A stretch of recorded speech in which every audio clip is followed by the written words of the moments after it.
Bonjour famille, Jill Moriconi ici. Nous vous souhaitons la bienvenue au 3ABN Sabbath School Panel. Nous avons étudié les leçons de foi de Josué. Quel voyage incroyable cela a été. Et nous avons avancé jusqu'à la leçon numéro 8. Et notre titre est Géants de la foi. Josué et Caleb. Si vous souhaitez obtenir votre propre exemplaire du guide d'études bibliques pour adultes, rendez-vous sur 3absabbbathschoolpanel.com. Vous pouvez le télécharger. Ou mieux encore, nous vous encourageons toujours à visiter votre église adventiste du 7e jour local, à rejoindre un groupe d'études et à faire partie de la famille là-bas. Prenez votre Bible, un cahier et un stylo et préparez-vous à explorer le livre de Josué.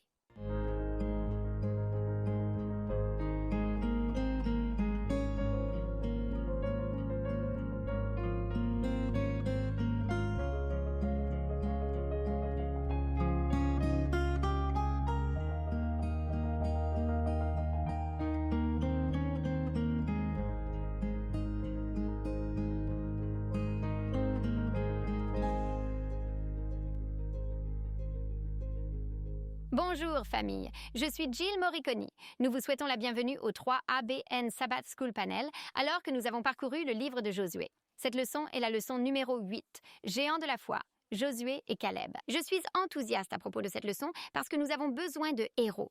Nous avons besoin de héros de la parole de Dieu. Nous devons regarder des hommes et des femmes de stature biblique, pour ainsi dire. Des hommes et des femmes qui étaient prêts à défendre le bien, même si le ciel tombe. Et c'est ce dont nous discutons cette semaine. Nous avons été en voyage. Souvenez-vous que le livre de Josué est divisé en 2 sections. Les chapitres 1 à 12 concernent la conquête de Canaan. Les chapitres 13 jusqu'à la fin traitent davantage du partage de l'héritage. Et nous avons atteint ce point de bascule, pour ainsi dire. Et nous commençons cette discussion sur le partage de l'héritage. Je veux présenter ma famille, votre famille sur le plateau ici. À ma gauche, le pasteur John Denzi. Merci. C'est une bénédiction d'être ici. J'ai lundi un titre intéressant. Donne-moi cette région montagneuse. Oh, j'adore ça. C'est l'héritage de Caleb. Au milieu, mon pasteur, le pasteur John Lomakang. Et j'ai mardi intitulé Le pouvoir de l'exemple. Découvrons ce qu'est ce pouvoir et ce que fait l'exemple lorsque nous le suivons. Amen. À sa gauche, le pasteur Ryan Johnson. Salut, j'ai la leçon de mercredi et le titre est Le héros humble. Nous allons examiner les éléments là-bas. Amen. Enfin, mais non des moindres, pasteur James Rafferty. Ravi d'être ici, Jill. J'ai la leçon de jeudi qui est changée par la contemplation. Probablement un résumé de tous ces personnages que vous examinez et combien il est important de contempler leur vie. Amen. J'ai hâte de faire cette étude ensemble. Nous voulons vous rappeler que si vous voulez une copie de nos notes, parce que parfois nous ne couvrons pas tout et parfois nous allons trop vite et vous pourriez vouloir réviser, vous pouvez aller sur 3absabbbathschoolpanel.com. Il y a un petit onglet Notes en haut. Vous cliquez simplement dessus et vous pouvez vous inscrire et chaque semaine vous recevrez ces notes. De plus, nous vous remercions de faire partie de notre famille 3ABN. Nous vous aimons, nous prions pour vous et nous convoitons certainement vos prières pour ce ministère, alors que nous nous efforçons de porter cet évangile au monde. Merci pour vos prières et votre soutien financier. Nous voulons nous tourner vers le Seigneur en prière et nous plonger directement dans notre étude. Pasteur Ryan, pourriez-vous prier pour nous? Bien sûr, prions. Père Céleste, merci pour l'opportunité d'étudier ta parole. Et maintenant, Seigneur, comme toujours, nous prions pour que tu ouvres nos esprits et nos cœurs. Permets-nous d'être réceptifs à ton esprit pendant que nous étudions. Et sauve-nous dans ton royaume quand tu viendras. En ton nom, nous prions. Amen. Amen. Nous examinons les leaders dans l'œuvre de Dieu, les géants de la foi. Ce seraient Josué et Caleb. Je veux vous poser une question. Avez-vous vu des exemples négatifs de leaders dans le monde aujourd'hui? Avons-nous vu des exemples négatifs? Je dirais que oui. Les dirigeants, les politiciens, parfois ils ne sont pas honnêtes, parfois ils ne sont pas fidèles, parfois ils sont corrompus ou parfois ils sont tout simplement incompétents. Avons-nous vu des dirigeants d'église? Parfois ils sont arrogants, parfois ils sont vantards, parfois ils s'écartent de la foi, prêtant attention à des esprits séducteurs et à des doctrines de démons, comme Paul nous le dit dans 1er épître à Timothée chapitre 4. Qu'en est-il des parents? Est-ce que les parents combinent toujours parce que les parents sont des leaders dans leur propre foyer et sphère d'influence? Trouvent-ils toujours le bon équilibre entre amour et justice? Vous savez, parfois on peut discipliner un enfant avec colère, et parfois on a peur de discipliner et on dorlote l'enfant à son détriment. Nous avons besoin d'exemples positifs de leadership aujourd'hui. Il y a une citation. C'est l'une de mes citations préférées dans le livre Éducation, page 57. Le plus grand besoin du monde est le besoin d'hommes qui ne seront ni achetés ni vendus. Des hommes qui, dans leur âme la plus profonde, sont vrais et honnêtes. Des hommes qui n'ont pas peur d'appeler le péché par son vrai nom. Des hommes dont la conscience est aussi fidèle au devoir que l'aiguille au pôle. Des hommes qui défendront le droit même si les cieux s'effondrent. Nous avons besoin d'hommes et je dirais de femmes comme ça aujourd'hui. Des hommes et des femmes de courage et de conviction, qui vivent selon des principes, qui aiment Dieu par-dessus tout. Je veux être ce genre de personne. Je sais que je suis loin d'y parvenir, mais c'est mon désir et mon objectif. Et cette semaine, nous allons examiner des exemples bibliques de 2 de ces types d'hommes. Il s'agit de Josué et Caleb. Notre verset à mémoriser est Hébreux 13, en fait. Hébreux 13, verset 7. Et cela vient de la version ESV. Je pense que c'est la version anglaise, standard. Souvenez-vous de vos dirigeants, ceux qui vous ont parlé de la parole de Dieu. Considérez l'issue de leur manière de vivre et imitez leur foi. J'aime cela parce que quand vous êtes en position de leadership, les gens suivent. Donc, vous voulez donner cet exemple pieux. Dimanche, nous examinons la fidélité et je vais vous donner 4 leçons tirées de l'histoire de la vie de Caleb. Nous commençons dans le livre des Nombres. Nous allons passer le reste de notre temps dans le livre des Nombres. C'est l'histoire des 12 espions qui sont partis. Nous serons donc dans Nombres 13 et 14 et nous allons tirer quelques leçons de la vie de Caleb. Nous savons que Caleb était de la tribu de Juda et il était l'un des 12 espions envoyés pour explorer le pays. Maintenant, si vous lisez un peu la Bible, vous découvrez qu'il y a eu 38 ans entre le moment où ils ont exploré le pays et celui où ils ont traversé le fleuve Jourdain. Maintenant, je sais qu'il y a eu 40 ans depuis l'Exode, mais quelques années s'étaient écoulées, car ils ont passé au moins 1 an autour du mont Sinaï dans ce processus. Il y a donc 38 ans dans cet équilibre, mais ensuite, nous découvrons que Caleb a 85 ans lorsque nous arrivons à la division de l'héritage, et il dit qu'il avait 40 ans lorsqu'ils ont exploré le pays. Cela signifie donc que 45 ans se sont effectivement écoulés entre le moment où les espions sont partis et le moment de la division de l'héritage. Cela nous indique qu'il a fallu environ 7 ans pour conquérir le pays, 40 ans depuis l'Exode, jusqu'à leur entrée dans la terre promise. Et il a fallu environ 7 ans pour la conquête, et ensuite ils sont prêts pour la division de l'héritage. Revenons donc à l'époque où Caleb était un espion, et il a été envoyé. Nous sommes dans Nombre 13. Leçon de l'histoire de la vie de Caleb. Ma première leçon que je retiens ne cède pas à la pression des pairs. C'est une leçon importante si tu es un leader. Et tu pourrais dire « Mais Jill, je ne suis pas un leader. Tout le monde est un leader avec une certaine sphère d'influence. » Si vous êtes une maman, vous êtes une leader pour ces bébés chez vous. Si vous travaillez dans n'importe quelle capacité, vous êtes une leader dans votre sphère d'influence. N'importe qui dans l'Église peut être un leader, car ils ont de l'influence sur les personnes à côté desquelles ils s'assoient dans le banc, ou les personnes qu'ils servent lors du déjeuner de communion, ou à l'école du sabbat, ou dans n'importe quelle capacité. Donc, tout le monde a une certaine sphère d'influence, ce qui fait que tout le monde a une sorte de leadership. Ne cède pas à la pression des autres. Souviens-toi que Moïse a envoyé les espions. Caleb était de la tribu de Juda, Josué était de la tribu d'Éphraïm. Nous voyons cela dans les versets 6 et 8, Caleb avait 40 ans quand il a été envoyé. Ils étaient partis pour leur mission d'espionnage pendant 40 jours. Maintenant, les 10 espions, ils ont rapporté un compte-rendu décourageant, n'est-ce pas? Ils ont dit au début, « Le pays ruisselle de lait et de miel ». Et puis au verset 28. Nous sommes dans Nombre 13, verset 28. Ils ont dit « Les gens qui habitent le pays, ils sont très forts. Les villes sont fortifiées et elles sont très grandes. Donc les mots qu'ils ont prononcés ont instillé la peur dans le cœur du peuple. » Verset 29. Ils ont parlé des nations païennes qui y habitent. Vous savez, il est vraiment facile de céder à la pression des pairs. Je ne sais pas si vous avez déjà été dans une réunion, je ne sais pas si vous avez déjà été dans une situation où tout le monde autour de vous parle négativement, où tout le monde autour de vous est contre une certaine idée ou contre le fait d'avancer. Il est facile de simplement garder la bouche fermée, n'est-ce pas? Oh, je ne dirai rien. Mais Caleb a pris la parole contre la pression des pairs. Maintenant, ce qui est intéressant pour moi, je ne connais pas les noms des 10 autres espions. Et vous, on nous les donne dans les Écritures. Shema, Shaphat, Igal, Palti, Gadiel, Gadi, Amiel, Sétur, Nébu et Goël. Nous ne connaissons pas du tout les noms de ces personnes, mais nous connaissons certainement Caleb et Josué, car ils n'avaient pas peur de céder à la pression des pères. Verset 30.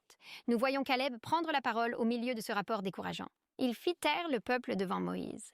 Il a donc pris la parole, même si cela allait à l'encontre du courant ou de l'opinion populaire. La deuxième leçon que je reçois est de parler avec foi. Et nous sommes toujours au verset 30. Il a pris la parole. Il n'avait pas peur de la pression des pères, mais qu'a-t-il dit? Il a parlé avec foi. Verset 30. Caleb fit taire le peuple devant Moïse et dit « Montons tout de suite et prenons possession. Nous sommes bien capables de le surmonter. » Il parle avec foi au milieu de circonstances décourageantes. Vous savez, quand tout le monde est contre vous, il est facile de douter de soi. Ai-je vraiment entendu Dieu? Suis-je vraiment censé faire cela? Suis-je vraiment censé avancer? Deuxième épître aux Corinthiens chapitre 5 verset 7 dit « Nous marchons par la foi, non par la vue. » Les géants semblaient grands. Oui, ils l'étaient. Les villes étaient imprenables. Oui, il l'était. La terre semblait inaccessible, mais Caleb ne regardait pas le physique du tout. Il regardait avec foi. Qui était le Dieu de l'Exode? Qui est le Dieu qui avait ouvert la mer Rouge? Qui leur a donné la manne? Qui les a bénis avec de l'eau? Ce même Dieu pouvait ouvrir la terre de Canaan. Il parlait avec foi. Proverbe 18, 20 et 1 nous dit « La mort et la vie sont au pouvoir de la langue. » Vous savez ce que cela signifie? Ce que vous et moi disons a de l'importance. Et après que Caleb ait donné ce rapport encourageant, les 10 autres espions ont partagé plus de découragement. Au verset 31, ils ont dit « Nous ne pouvons pas monter contre le peuple, car ils sont plus forts que nous. » Et au verset 32, ils ont dit « Il y a des géants dans le pays. » Verset 33, ils ont dit « Nous sommes comme des sauterelles. » Et donc, vous voyez le pouvoir des mots. Parce que quand vous arrivez à Nombre 14, verset 1, il dit « Le peuple pleura toute la nuit. » Alors le peuple est découragé. Les mots que les espions ont prononcés, le peuple pleura toute la nuit. Au verset 10, cela passa du découragement à la rébellion. Ils se plaignirent contre Moïse et Aaron. « Si seulement nous étions morts en Égypte ou dans le désert. » Verset 4, ils dirent « Nous allons choisir notre propre chef et retourner en Égypte. » Ils sont prêts à retourner en esclavage à ce moment-là. Alors, que fait Caleb? C'est la troisième leçon que je retiens. Croire en ce que Dieu peut faire. Il a parlé d'encouragement contre toute attente. Il n'a pas seulement parlé de foi, mais après que tout le monde soit découragé, il a parlé d'encouragement contre toute attente. Ils déchirèrent leurs vêtements. Au verset 7, ils ont encouragé les enfants d'Israël. « Si le Seigneur prend plaisir en nous, il va nous amener dans ce pays.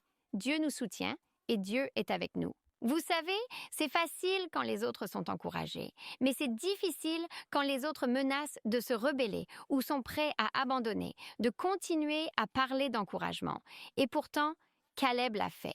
Quatrième leçon, suivez Dieu pleinement.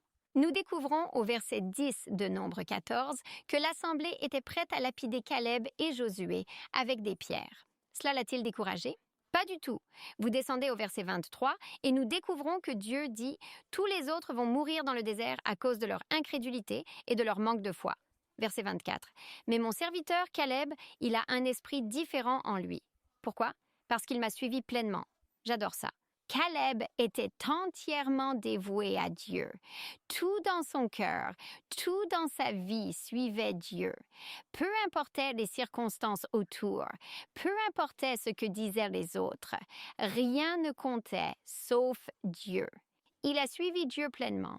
Je veux cela dans ma vie. Suivre Dieu à 100%. Il y a d'autres leçons que nous pouvons tirer. Nous pouvons déduire que lorsque Caleb avait 85 ans, il a vu son héritage et c'était une terre encore non conquise. Donc, il n'avait pas peur du travail, même à cet âge. Nous découvrons qu'il a transmis sa foi à la génération suivante avec Othniel qui a épousé sa fille. Et nous découvrons le mentorat dans lequel il était impliqué. Nous découvrons qu'il a gardé sa foi vivante pendant ses 45 ans, jusqu'à la toute fin. Ainsi, les leçons de l'histoire de la vie de Caleb nous parviennent à travers les siècles, à vous et à moi, aujourd'hui. Et nous pouvons être comme Caleb. Amen. Louez le Seigneur. Magnifique, magnifique. Louez Dieu. Eh bien, j'ai la leçon du lundi. Je m'appelle John Denze et le titre est « Donne-moi ce pays montagneux ». Et c'est une leçon puissante, puissante lorsque vous regardez la vie de Josué et Caleb.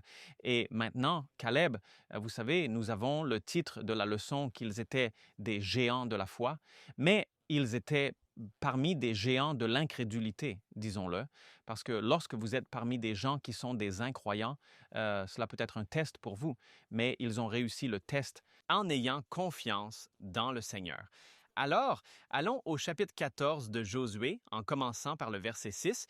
Il est dit alors que les enfants de Juda sont venus à Josué à Gilgal, et Caleb, fils de Jephuné, le Kénizite, lui a dit: Tu connais le Seigneur. Tu connais la parole que le Seigneur a dite à Moïse, l'homme de Dieu, à ton sujet et au mien à Kadès-Barnéa. Donc, il parle à quelqu'un qui est familier avec l'expérience. Il ne parle pas à un étranger. Il n'a pas besoin d'essayer de convaincre cette personne. On m'a promis quelque chose. Non, tu sais. Et donc, le verset 7. Josué 14, verset 7. J'avais 40 ans lorsque Moïse, le serviteur du Seigneur, m'envoya de Kadès-Barnéa pour explorer le pays, et je lui rapportai ce que j'avais dans le cœur. C'était sa propre décision personnelle de faire confiance au Seigneur. Oui, la foi des autres peut nous aider et nous pouvons trouver de l'encouragement dans leur foi, mais nous devons tous croire en Dieu de tout cœur par nous-mêmes. Donc vraiment, le salut est aussi une affaire individuelle. Oui, nous pouvons être encouragés par les autres, mais nous devons prendre une décision personnelle. Il a pris une décision personnelle de faire confiance au Seigneur. Verset 8. Néanmoins, mes frères qui sont montés avec moi ont fait fondre le cœur du peuple, mais j'ai suivi entièrement le Seigneur mon Dieu. La foi est démontrée alors, et il démontre la foi maintenant, alors que nous continuons à lire. Alors Moïse jura ce jour-là en disant: « Assurément, la terre sur laquelle vous avez marché sera votre héritage et celui de vos enfants pour toujours, parce que vous avez suivi entièrement le Seigneur mon Dieu. » Et il s'accrocha à cette promesse qu'il avait reçue de Moïse, le serviteur du Seigneur, et il la considéra comme la parole du Seigneur. Et maintenant, voici, le Seigneur m'a gardé en vie, comme il l'a dit, ces 45 ans, depuis que le Seigneur a parlé cette parole à Moïse pendant qu'Israël errait dans le désert.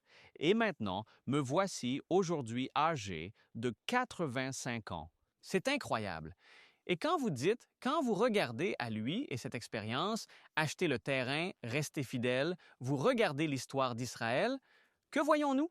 Rébellion, rébellion, rébellion et Seigneur, donne-nous de la viande à manger. Et il était celui qui restait fidèle, tranquillement fidèle. On n'entend pas vraiment beaucoup parler de Caleb jusqu'à maintenant. Et il fait confiance et suit le Seigneur discrètement, restant fidèle, même si d'autres sont en rébellion et qu'il y a eu des moments de murmure où des gens sont morts, mais il est resté fidèle. 80 ans. Maintenant, il est dit au verset 11, « Je suis encore aussi fort ce jour comme au jour où Moïse m'a envoyé. Ma force est la même qu'alors, et maintenant, ma force est pour la guerre, tant pour sortir que pour entrer. » J'ai été vraiment impressionné par cela parce qu'il dit qu'il a 85 ans et il fait un témoignage. Ma force est la même qu'alors. Et c'est intéressant parce que ma femme Idalia m'a montré une vidéo récemment et quand elle a lancé la vidéo, il y a eu un coup de feu et ces gars de 80 ans, je ne sais pas, 10, 12, 15 d'entre eux, ont commencé à courir et j'étais étonné de la rapidité avec laquelle ils couraient. Je veux dire, ils couraient comme s'ils allaient devenir millionnaires s'ils gagnaient la course. C'était incroyable. Et je me dis, wow, je ne sais pas si je peux courir aussi vite si le Seigneur me bénit pour atteindre cet âge avant que Jésus ne vienne. Et je me suis dit, quelle bénédiction. Mais j'ai trouvé quelqu'un qui peut les battre, Caleb, parce qu'il dit, je suis aussi fort maintenant que je l'étais alors. Vous savez, le Seigneur bénit la fidélité. Oui. Et donc, je veux vous encourager à continuer d'être fidèles, même si les cieux tombent, même si les montagnes sont jetées dans la mer, restez fidèles au Seigneur. Peu importe qui part, peu importe ce que les gens disent, fais confiance à Dieu quoi qu'il arrive. Fais confiance au Seigneur. Et donc, Josué 14, 12. Il dit, « Maintenant donc, donne-moi cette montagne dont le Seigneur a parlé ce jour-là, car tu as entendu ce jour-là comment les Anakim étaient là, et que les villes étaient grandes et fortifiées. Il se peut que le Seigneur soit avec moi, et je pourrai les chasser comme le Seigneur l'a dit. Maintenant, cette expression « il se peut » n'est pas vraiment une expression de doute. Elle est aussi utilisée dans l'Écriture si ce petit « si » est aussi utilisé dans un sens positif et de confiance et que vous, il exprime la foi. C'est intéressant parce que cet endroit particulier était l'un des endroits où les autres espions ont dit « Oh, les gens d'Anakim sont là et les villes sont fortifiées. » Et voici ce gars de 85 ans qui dit « Ne me donne pas celui-là, donne-moi celui-là. » Il fait confiance au Seigneur. Et donc, nous nous demandons quel a été le résultat. Et donc, Josué 14, 13 à 14, Josué le bénit et donna Hébron à Caleb, fils de Jéphuné, comme héritage. Hébron devint donc l'héritage de Caleb, le fils de Jéphuné, le Kénizite, jusqu'à ce jour, parce qu'il a entièrement suivi le Seigneur, Dieu d'Israël. Louez donc le Seigneur. Quand vous regardez Nombre 13 et que vous voyez l'expression là, ces individus qui ont été envoyés pour espionner le pays, ils étaient des leaders parmi le peuple. Et les leaders influencent les gens soit pour le bien, soit pour le mal, même aujourd'hui. Il y a des leaders qui influencent les gens pour le bien ou pour le mal. Restez fidèles au Seigneur. Restez fidèles au Seigneur et ainsi parle le Seigneur. Alors, Caleb et Joshua ont influencé les gens pour le bien et non pour le mal. Vous avez mentionné que les gens, toute la multitude a pleuré toute la nuit. Et cette idée qu'ils étaient, si ils avaient tellement peur qu'ils ont dit « Choisissons un chef et retournons en Égypte. » Quoi? Vous voulez retourner et redevenir esclaves et souffrir de nouveau en Égypte? Ils semblaient avoir oublié que le Seigneur est tout-puissant. Et donc, allons à Nombre 14, 24. Regardons les expressions présentées là. Il est dit dans Nombre 14, 24, « Mais mon serviteur Caleb, parce qu'il a un esprit différent en lui et qu'il m'a suivi pleinement, je le ferai entrer dans le pays où il est allé et ses descendants l'hériteront. » C'était la promesse qu'il a entendue. C'était la promesse à laquelle il s'est accroché et le Seigneur a béni sa fidélité. Regardez l'expression, je suis aussi fort aujourd'hui que je l'étais alors. Et vous savez, il y a des choses que nous voyons dans les Écritures comme apporter la dîme dans le magasin. Et certaines personnes, pour une raison quelconque, ne comprennent pas que le Seigneur bénit les choses qu'il vous donne lorsque vous lui êtes fidèle. J'ai entendu de nombreuses histoires de personnes. Je rends ma dîme même si j'ai ces difficultés financières et ces factures sont dues. Je fais confiance au Seigneur et je rends ma dîme. Et vous savez, de nombreuses histoires, même Danny Shelton en a partagé certaines, où restez fidèles et le Seigneur vous bénit. Et donc, je vous encourage à rester fidèle dans tout ce que le Seigneur vous appelle à faire. Je dois aller à Deutéronome 1,36. Il dit « Sauf Caleb, fils de Jéphuné, il le verra, et à lui et à ses enfants, je donne le pays sur lequel il a marché parce qu'il a pleinement suivi le Seigneur. » Promesse. Il y a beaucoup de merveilleuses promesses dans la parole de Dieu. Dans la parole de Dieu. Je veux aller au livre de Luc cette fois, Luc 6,45. Luc 6,45. Il dit « Un homme bon tire de bonnes choses du bon trésor de son cœur, et un homme mauvais tire de mauvaises choses du mauvais trésor de son cœur, car c'est de l'abondance du cœur que la bouche parle. Alors mettons dans notre cœur la bonté du Seigneur. » Trouvons dans nos expériences de vie, même cette semaine, la fidélité de Dieu qui vous a préservé, qui a pris soin de vous. Faisons confiance au Seigneur et il se peut que vous puissiez partager un témoignage comme Caleb et dire « Je suis aussi fort aujourd'hui que lorsque j'étais plus jeune. » Que Dieu vous bénisse. Amen. Merci beaucoup, Pasteur Johnny. Quelle étude incroyable. J'aime le fait que Caleb, le même pays qu'il avait exploré, lui a été donné comme héritage. C'est tout simplement incroyable. Nous allons faire une courte pause pour un moment de mission de 3ABN. Nous revenons tout de suite. Bonjour, je suis Greg Morricone. Je suis très heureux que vous m'ayez rejoint pour un Moment Mission 3 ABN. Ella était le 8e enfant sur 9, élevé dans un foyer adventiste du 7e jour aimant. La vie à la ferme les occupait tous beaucoup avec les tâches et l'Église, laissant peu de temps pour les activités scolaires ou la vie sociale. Mais pendant son adolescence, Ella s'est éloignée de Dieu. Elle a épousé un jeune homme nommé Willis, qui avait également laissé derrière lui son éducation chrétienne. Mais lorsqu'une équipe d'évangélisation est passée en ville, Ella a ressenti un fort désir d'y assister, et c'est ainsi que son cheminement de retour vers Jésus a commencé. Ce n'était pas un retournement rapide, mais le Seigneur était patient et n'a jamais cessé de la ramener à lui. En 1980, Ella et Willis ont déménagé dans une petite communauté à Murray, Kentucky. Et quelques années plus tard, elle a commencé à entendre parler d'un nouveau ministère télévisé appelé 3ABN. Il a fallu un certain temps avant que leur compagnie de câble ne l'offre, mais quand elle a commencé à regarder, elle ne pouvait plus s'en passer. Les réunions évangéliques et les programmes musicaux de 3ABN sont devenus ses compagnons quotidiens alors qu'elle continuait à prier pour le salut de son mari. Et bien qu'elle ne s'en soit pas rendue compte à l'époque, pendant qu'elle regardait 3ABN, Willis écoutait discrètement aussi. Ella priait ardemment pour que le Saint-Esprit travaille sur son cœur. Et comme vous le savez, Dieu répond toujours à une prière de foi. Je vous en dirai plus lors du prochain 3ABN Mission Moment. Que Dieu vous bénisse d'une manière spéciale. Les téléspectateurs du monde entier sont bénis par le panel de l'école du sabbat de 3ABN. Trouvez l'espoir dans la parole de Dieu. Mais sans partenaire mensuel, cela ne pourrait pas continuer. De petits dons de 10, 20 ou 50 dollars par mois ont rendu ce programme possible et maintenant vous pouvez aider à le maintenir. Jésus a dit, « Vous avez reçu gratuitement, donnez gratuitement. Votre soutien mensuel maintient la vérité de Dieu à l'antenne pour des millions de personnes. » Scannez le code QR ou visitez le site web 3abn.tv pour faire un don. Bienvenue de nouveau à notre étude sur les géants de la foi, Caleb et Joshua. Nous laissons la parole au pasteur John. Merci, Jill. Merci, Johnny. Le mien est le pouvoir de l'exemple. C'est un mot très, très puissant. Exemple. Vous savez, si vous ne dirigez pas par l'exemple, vous ne pouvez pas vous attendre à ce que votre équipe suive. Et le fait est que nous sommes tous un exemple, que nous le voulions ou non. Ce n'est pas quelque chose que nous devons faire consciemment. C'est juste que nos actions sont interprétées et les gens mettent une empreinte positive ou négative sur ce que nous faisons.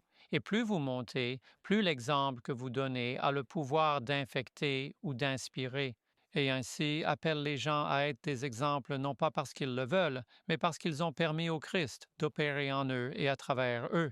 Et comme je me souviens de la citation, il n'y a pas si longtemps, Ellen White a parlé, elle dit, « Quand votre vie est fusionnée avec Christ, je paraphrase, vous commencez à vivre la vie de Christ comme si vous étiez lui, vous ne le savez même plus car il opère en vous pour vouloir et faire son bon plaisir. » Mark Twain a dit « Peu de choses sont plus difficiles à supporter qu'un bon exemple agaçante. Quand l'exemple d'une personne est bon, il est juste difficile de s'en débarrasser. » Et c'est exactement ce que nous trouvons dans l'histoire de l'exemple de Caleb et de l'exemple de Josué.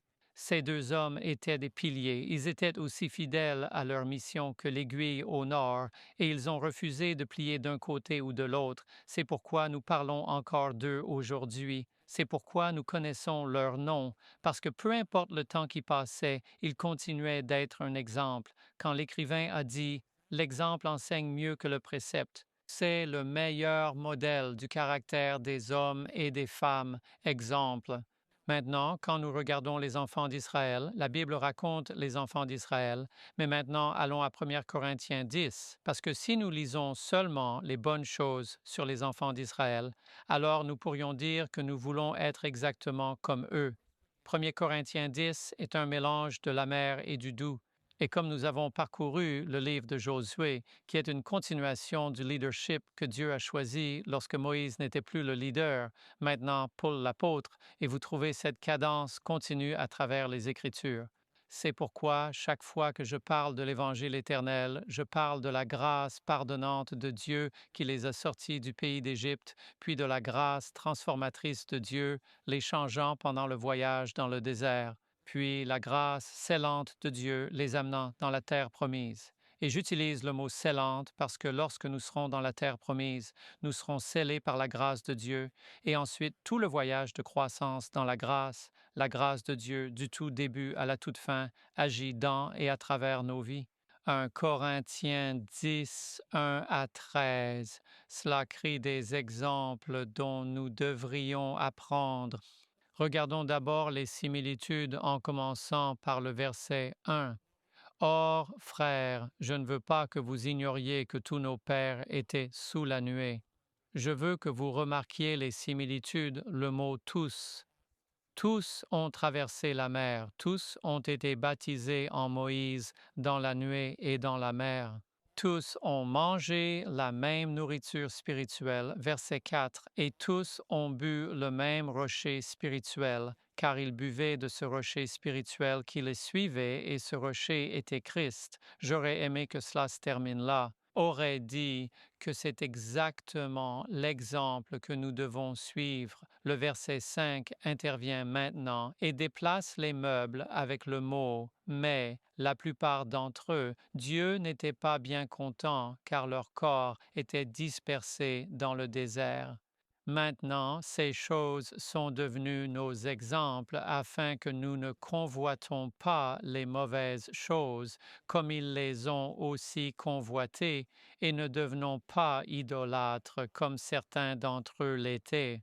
Comme il est écrit, le peuple s'assit pour manger et boire, puis se leva pour se divertir. Ne commettons pas d'immoralité sexuelle comme certains d'entre eux l'ont fait, et en un jour, 23 000 sont tombés.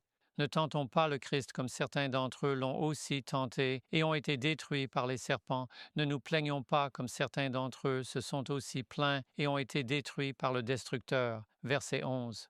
Or, toutes ces choses leur sont arrivées comme exemple, et elles ont été écrites pour notre avertissement, à nous qui sommes parvenus à la fin des siècles.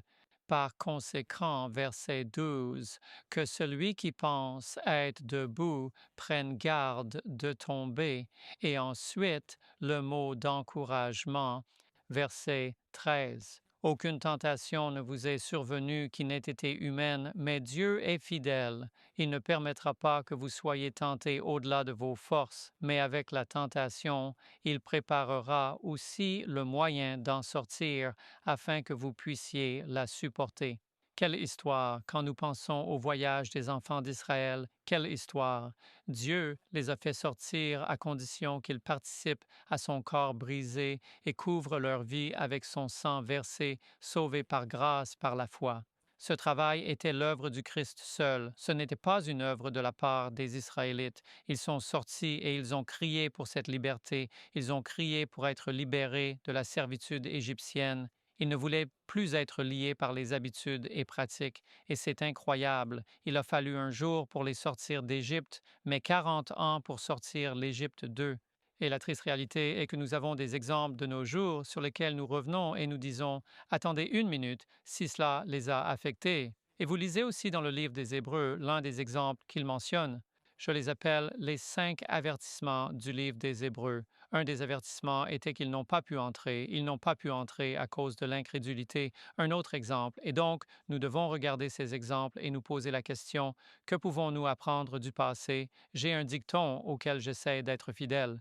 Il dit, j'aime apprendre des erreurs des autres. Mais vous savez, j'ai vieilli et j'ai appris de certaines de mes propres erreurs. Dieu merci, j'ai ce modèle dans ma propre vie.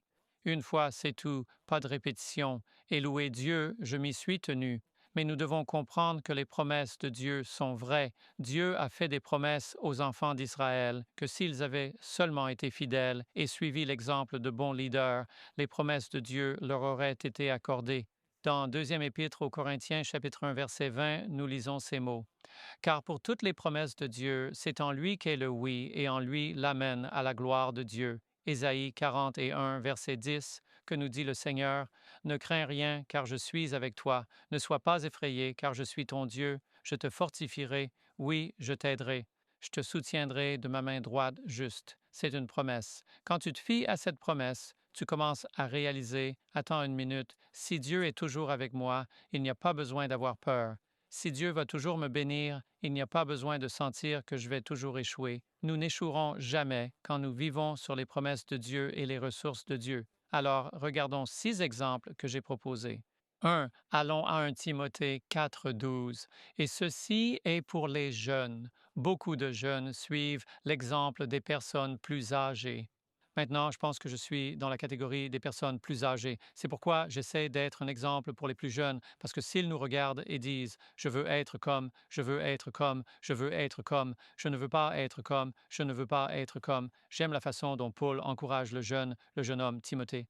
1 Timothée 4,12, il dit que personne ne méprise ta jeunesse, mais sois un exemple pour les croyants. Remarquez les domaines. En parole, dis ce que tu dis et pense ce que tu dis. En conduite, comment tu vis en amour, en esprit, en foi et en pureté. Quel exemple pour les jeunes aujourd'hui?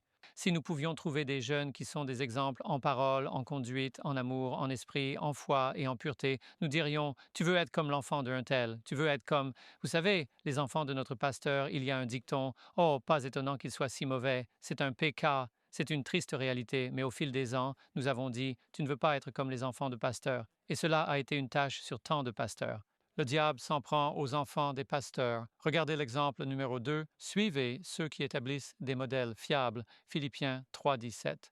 Frères, soyez tous mes imitateurs et regardez ceux qui marchent selon le modèle que vous avez en nous. Exemple et modèle synonymes. Numéro 3. Laissez un héritage qui servira ensuite d'exemple à ceux qui vous suivent. 1 Pierre 2, 21. Car c'est à cela que vous avez été appelés, parce que Christ a aussi souffert pour nous, nous laissant un exemple afin que vous suiviez ses traces. Les pas de Jésus. Quel exemple à suivre? 1 Corinthiens 10, 11. Nous venons de lire celui-là, donc je vais le mettre. 1 Pierre 5, 2 à 4. Comprenez l'importance du leadership en tant que manager, en tant que président, vice-président, en tant que pasteur, en tant qu'ancien, en tant que mari, en tant qu'épouse, en tant qu'enseignant, dans n'importe quelle position. 1 Pierre 5, 2 à 4 dit « Paissez le troupeau de Dieu qui est parmi vous en servant comme surveillant, non par contrainte, mais volontairement, non pour un gain malhonnête, mais avec empressement. » Non pas en dominant sur ceux qui vous sont confiés, mais en étant des exemples pour le troupeau, et lorsque le chef des bergers apparaîtra, vous recevrez la couronne de gloire qui ne se flétrit pas. Et enfin, le meilleur exemple, Jésus, car je vous ai donné un exemple afin que vous fassiez comme j'ai fait. C'est le pouvoir des exemples. Amen. Amen. Merci beaucoup, pasteur Lomakang. La puissance d'un bon exemple. Amis, nous nous dirigeons vers Josué 19:49. Je suis le pasteur Ryan Johnson et j'ai la leçon de mercredi et le titre est Le héros humble. Le héros humble. Maintenant, nous devrions toujours, dans tout ce que nous faisons, nous efforcer d'être comme Christ, n'est-ce pas? Néanmoins, il met des exemples dans nos vies et il y a des personnes que nous admirons. Quand j'étais enfant, mes frères et moi prenions des serviettes du placard à linge et les attachions autour de notre cou et nous courions en prétendant être les super-héros que nous voyions à la télévision. Puis, en grandissant, je suis allé au Morehouse College pour suivre l'un de mes héros, un leader des droits civiques. J'ai pu me tenir dans la chambre du dortoir et juste m'en imprégner, vous savez. Joshua est un héros. Imaginons un peu, son histoire d'origine se dévoile. Il est là avec Moïse. Il se tient avec Moïse, même pendant la rébellion d'Israël. Il entre. Il est l'un des très rares espions qui apporte une évaluation basée sur la foi de ce qui peut être fait par le pouvoir de Dieu à Jéricho.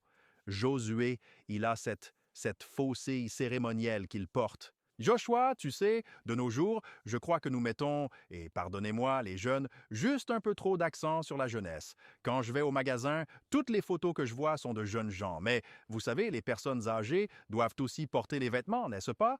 Il fut un temps où la génération plus âgée était respectée.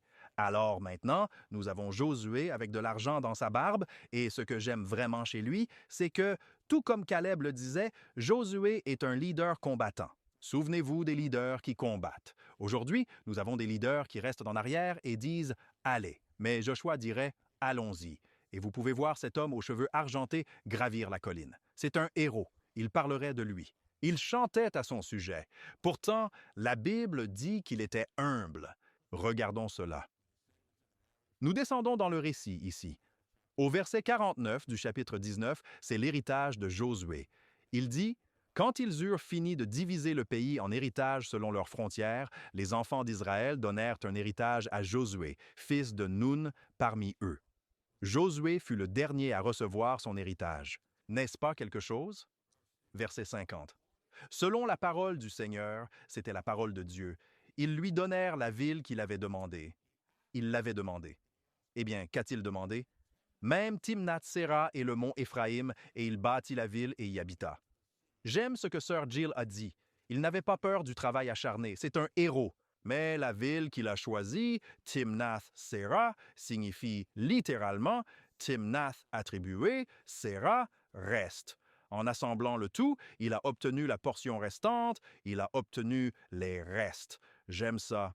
Il a obtenu le vestige. Pourquoi être le dernier?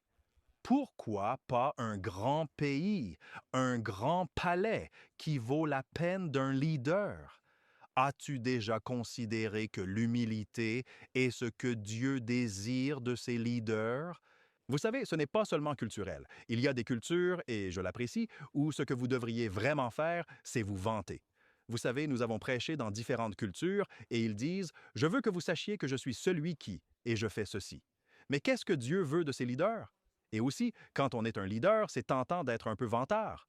Vous savez, d'être un peu autosuffisant. Je me souviens d'une fois, pasteur Lomakang, nous faisions une réunion de conseil et il y avait un membre qui était dans l'erreur et ce n'est pas amusant, mais j'ai dû prendre ce membre à part et lui parler.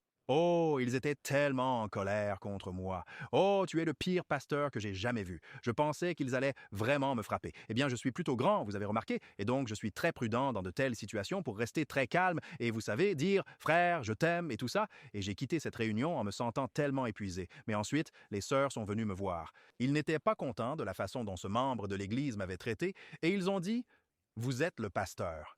Vous devriez aller leur faire savoir exactement qui est en charge. » Et pendant qu'ils parlaient, je pouvais sentir en moi « Je suis le pasteur. Je devrais vraiment le faire savoir à cette personne. » Vous savez, Joshua a peut-être eu ça. Tu dois obtenir le grand terrain, Joshua. Tu devrais obtenir le gros morceau de burger végétarien, Joshua. Tu es le leader.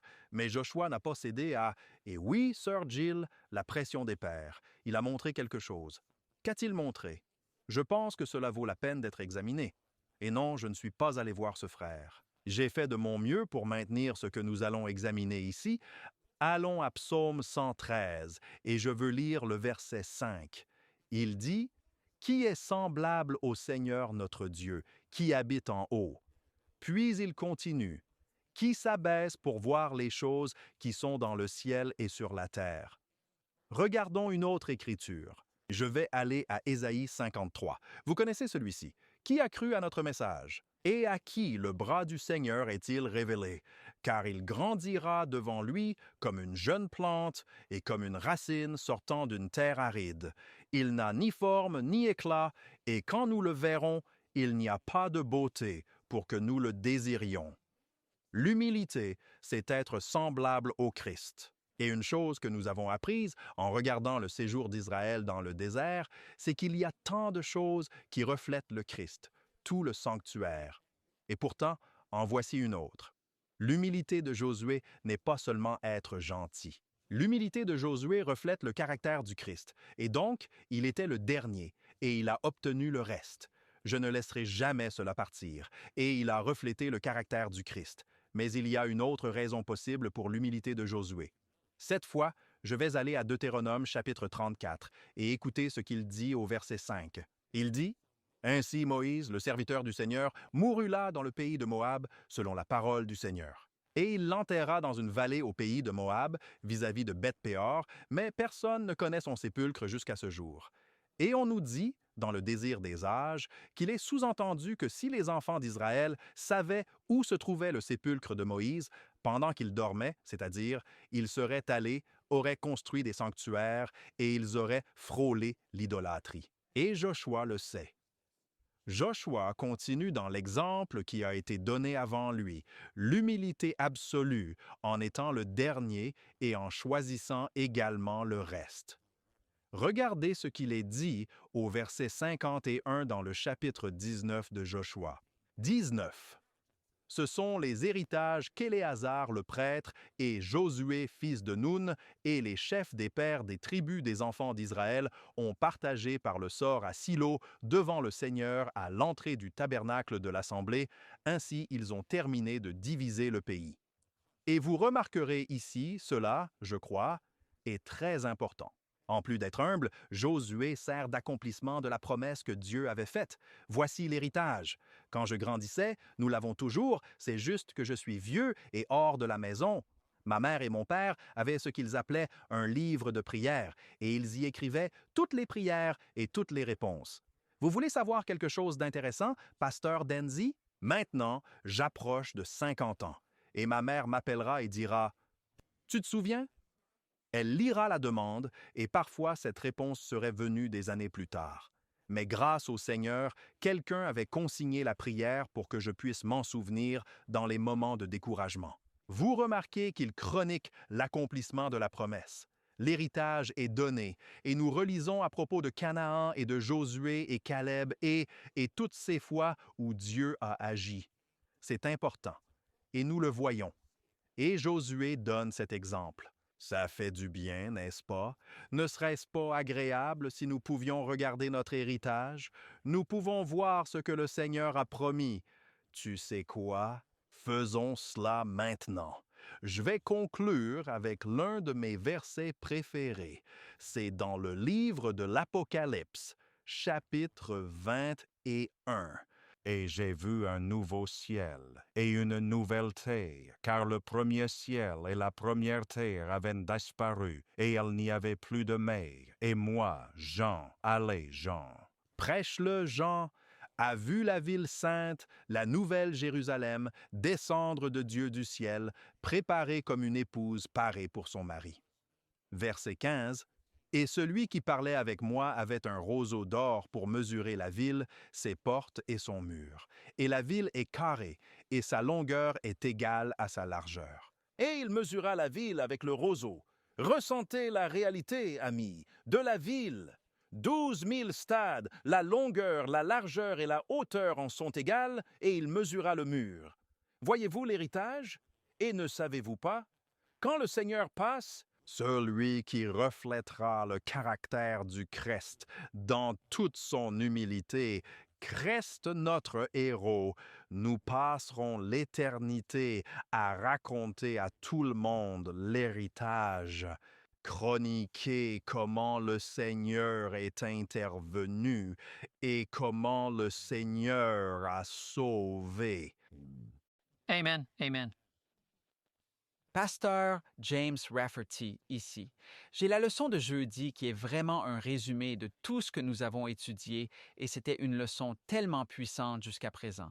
Jill nous a partagé comment les leaders parlent avec courage et suivent Dieu pleinement. Et ensuite, le pasteur John Denzi a parlé de comment pour les leaders pieux, les géants physiques ne sont pas de taille face aux géants spirituels.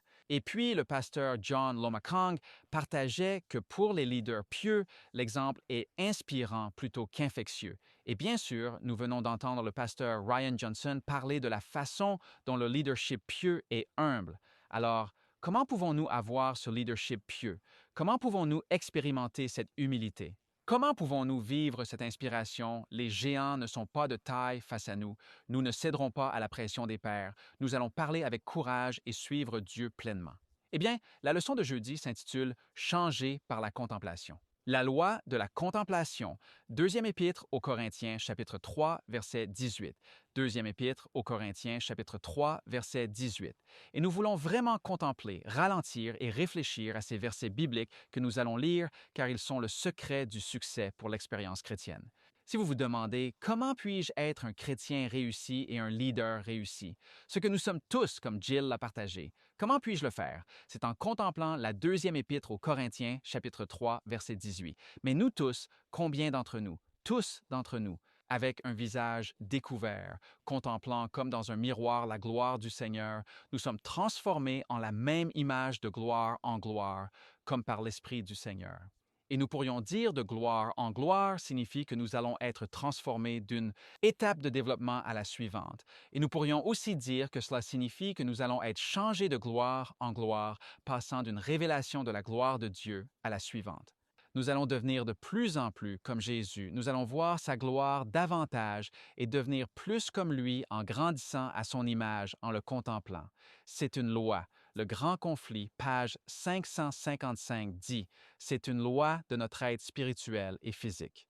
Notre esprit s'adapte progressivement aux choses sur lesquelles il est autorisé à se concentrer. C'est juste une loi de notre être. Et en fait, cela continue en disant « Il devient assimilé à ce qu'il est habitué à aimer et à révérer ». Maintenant, ce changement se produit progressivement. Graduellement, n'est-ce pas?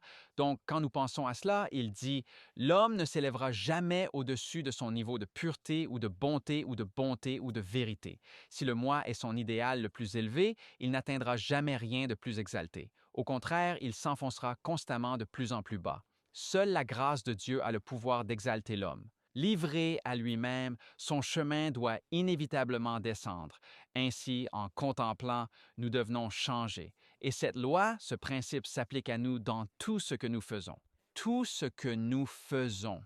Avez-vous déjà été dans une situation où vous avez entendu ou vu quelque chose et des jours, des heures, des jours, des semaines, des mois plus tard, vous vous retrouvez à y penser à nouveau? Ou vous avez écouté une chanson et vous vous retrouvez à en dire les paroles, même si la chanson est complètement profane et que vous n'y avez aucun intérêt. Vivant une vie dans le monde, je me retrouve dans mes premières années de 1 an à 21 ans, je me retrouve avant d'accepter le Christ, je me retrouve parfois ici, plus de 40 ans plus tard, à dire et penser des choses qui n'ont rien à voir avec la Bible ou le Christ, parce qu'elles ont été introduites il y a des années. Ils ont juste été programmés en moi. Et je me retrouve, et parfois c'est vraiment difficile de se débarrasser de cette chanson ou de cet air ou quoi que ce soit. Nous sommes dans une bataille spirituelle, et vous n'allez pas être le leader que Dieu veut que vous soyez naturellement. Vous n'allez pas être naturellement humble. Je ne veux pas dire, peu importe depuis combien d'années vous êtes chrétien ou adventiste, vous n'allez pas devenir humble naturellement tout d'un coup parce que vous allez à l'Église depuis 10 ou 20 ou 30 ou 40 ans. L'humilité vient lorsque nous contemplons continuellement Christ chaque jour, parce que selon Romains 7 et selon Galates 5, il y a une bataille en cours entre la nature spirituelle et la chair. Et cette loi du péché qui est en nous, cette loi de l'égoïsme qui est en nous, cherche continuellement à renverser, à abattre le spirituel, les fruits que Dieu implante dans le cœur et dans l'âme. Donc cette bataille continue. Ce travail de sanctification continue. Ce n'est pas que cela nous prend une éternité pour surmonter. C'est une œuvre de toute une vie parce que nous nous abandonnons sans cesse au pouvoir de contempler Christ. Regardons quelques versets de plus ici. Notre trimestriel nous dit de jeter un œil à Romains 12, 1 à 2. Donc, nous allons nous installer là dans Romains 12, 1 à 2. Ce sont les versets qui, aucun de nos versets dans la leçon d'aujourd'hui, aucun de nos versets ne vient de Josué, mais tous nos versets nous donnent le secret du succès de Josué et Caleb. Ils n'ont pas écouté les espions. Ils n'ont pas contemplé le rapport des espions. Et ils ne se sont pas concentrés là-dessus. Ils se sont concentrés sur la parole de Dieu. Ils se sont concentrés sur les promesses de Dieu. Ils se sont concentrés sur ce que Dieu leur donnait. Et cette concentration les a amenés à croire des choses que personne d'autre ne croirait. Et c'est ainsi que ce sera pour vous et moi. Nous allons croire des choses que personne d'autre ne croit parce que nous nous concentrons au bon endroit. Mais remarquez le combat ici dans Romains 12, verset 1. Il dit « Je vous exhorte donc, frères, par les compassions de Dieu, à offrir vos corps comme un sacrifice vivant, saint, agréable à Dieu, qui est votre service raisonnable. » Et puis le opposé de cela au verset 2. « Et ne vous conformez pas à ce monde, mais soyez transformés par le renouvellement de votre esprit, afin que vous puissiez prouver quelle est la volonté de Dieu, bonne, agréable et parfaite. » Il y a une bataille en cours. Et cette bataille se déroule dans le domaine de la contemplation, de la vision. C'est le domaine dans lequel la bataille a lieu. Et chaque jour, nous choisissons en contemplant soit les choses de ce monde, soit les choses de Dieu. Nous choisissons si nous allons obtenir la victoire pour Dieu ou pour Satan dans cette bataille. Chaque jour, nous choisissons cela par les choses que nous contemplons. Chaque instant de chaque jour, chaque seconde de chaque jour, Satan nous bombarde continuellement avec ses pensées, avec ses images, avec ce qu'il veut que nous contemplions afin qu'il puisse, même imperceptiblement pour nous, nous transformer à son image pour que nous agissions. Nous appelons ça faire des bêtises. Oh, faire semblant, oui. D'où ça vient? Est-ce que ça vient de Dieu? Est-ce que Dieu vous a donné l'esprit qui vous a poussé à faire des bêtises? Est-ce que c'est ce que Dieu fait? Vous donner ce genre d'esprit.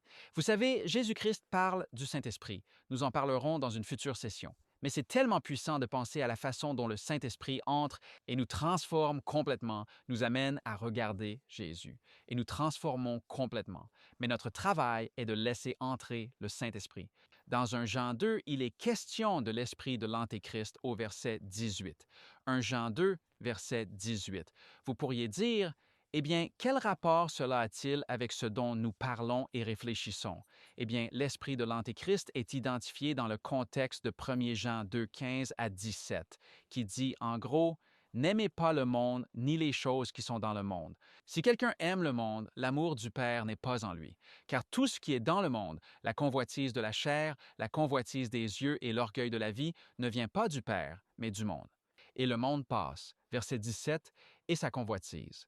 Mais celui qui fait la volonté du Père, la volonté de Dieu demeure pour toujours. Petits enfants, verset 18, c'est la dernière heure et vous avez entendu que l'Antichrist doit venir. Même maintenant, il y a beaucoup d'Antichrists. Vous voyez, je pensais qu'il n'y avait qu'un seul Antichrist. Tout le monde ne dit-il pas qu'il y a un Antéchrist? Non, il y a beaucoup d'Antéchrists. Il y a beaucoup de choses que le diable utilise dans le monde pour remplacer le Christ. Parfois, nous pensons que Antéchrist signifie contre Christ. Non, c'est à la place de Christ. Il y a beaucoup de choses que Satan utilise dans ce monde pour prendre la place du Christ afin que nous les regardions au lieu de regarder le Christ. Le sport est un exemple. Le sport sera mis à la place de Christ. Donc, au lieu d'avoir la compétition pour voir qui peut être plus comme Christ, c'est notre compétition. Pas qui peut mettre la balle dans le panier ou qui peut faire passer la balle dans la zone d'embut. Et ne vous méprenez pas, le sport est ma faiblesse, si quelque chose l'est. Mais plutôt, qui peut être plus comme Christ? Qui peut être humble comme Christ? Qui peut avoir l'esprit de Christ? Qui peut refléter davantage l'image de Christ? C'est notre compétition. C'était en fait la compétition des premiers disciples après la Pentecôte. C'est ce qu'ils faisaient, ils étaient en compétition pour savoir qui pouvait être le plus comme Christ. En d'autres termes, c'est la clé et Josué et Caleb l'ont compris. Ils ont gardé leur attention sur Jésus, ils ont continué à contempler les promesses de Dieu et à l'âge de 85 ans, Caleb a dit « Donne-moi cette ville où étaient ces géants parce que je suis aussi fort maintenant que je l'ai toujours été. » Et ce sera notre témoignage par la grâce de Dieu. Ce sera notre témoignage. Nous serons forts dans la foi en contemplant Jésus-Christ. Amen. Merci beaucoup, Pasteur James et Pasteur Ryan, Pasteur John et Pasteur Johnny. Quelle belle étude. Je veux regarder Jésus. Je veux donner à chacun de vous un moment pour partager une pensée finale. Merci. Dans Marc chapitre 11, verset 22, Jésus dit à ses disciples, « Ayez foi en Dieu. » Et quand nous regardons la vie de Caleb, c'est ce que nous voyons aussi. Ayez foi en Dieu. Qui est votre exemple? C'est ma question pour vous aujourd'hui. Parce que celui que vous prenez comme exemple façonnera votre façon de penser et éventuellement votre façon de vivre et la manière dont vous les reflétez ou reflétez Christ. Faites de Jésus votre exemple ultime. Amen. Et dans tout ce que nous faisons, même en tant que leader, suivons l'exemple du Christ comme l'a dit le pasteur Loma Kang, et Christ a montré de l'humilité même en manifestant une force sacrée. Amen. Obsédé par le Christ, ceci est aux pages 403 et 404. Il n'y a aucun moyen d'y parvenir à moins que nous apprenions le secret du succès. Ce n'est pas dans notre apprentissage, ce n'est pas dans notre position, ce n'est pas dans nos chiffres ou dans les talents de confiance, pas même dans la volonté de l'homme que se trouve le secret du succès. Ressentant notre inefficacité, nous devons contempler Christ. Et à travers lui qui est la force de toute force, la pensée de toute pensée, les volontaires et obéissants remporteront victoire après victoire. Amen. Nous sommes très heureux que vous vous soyez joints à nous pour cette édition du 3ABN Sabbath School Panel. Je me souviens du dernier défi de Josué au peuple dans Josué chapitre 24, verset 15. Choisissez aujourd'hui qui vous voulez servir. Mais pour moi et ma maison, nous servirons le Seigneur. Rejoignez-nous la semaine prochaine, leçon numéro 9, alors que nous continuons à discuter de cette terre et de l'héritage. Cela s'appelle héritier des promesses, prisonnier de l'espoir. Prions. Saint-Père, nous sommes tellement reconnaissants pour ces hommes et femmes de foi et nous demandons le courage et la conviction pour continuer à regarder vers Jésus au nom de Jésus. Amen.